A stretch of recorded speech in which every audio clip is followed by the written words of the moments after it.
Number 6325 حضرت ابو ہریرہ رضی اللہ عنہ فرماتے ہیں کہ میں نے بنو تمیم کے متعلق 3 باتیں سنی ہیں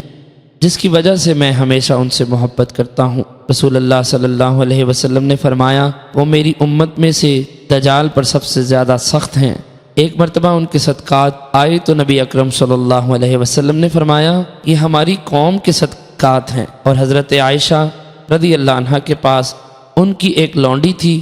آپ نے فرمایا اس کو آزاد کر دو، یہ حضرت اسماعیل علیہ السلام کی اولاد میں سے ہے۔ حدیث نمبر 6326 حضرت ابو ہریرہ رضی اللہ عنہ بیان کرتے ہیں کہ میں نے رسول اللہ صلی اللہ علیہ وسلم سے جو 3 باتیں سنی ہیں ان کی وجہ سے میں بنو تمیم سے ہمیشہ محبت کرتا ہوں، اس کے بعد حسب سابق ہے۔ 6327 حضرت ابو ہریرہ رضی اللہ عنہ بیان کرتے ہیں کہ بنو تمیم کے بارے میں میں نے رسول اللہ صلی اللہ علیہ وسلم سے 3 باتیں سنی ہیں جن کی وجہ سے ہمیشہ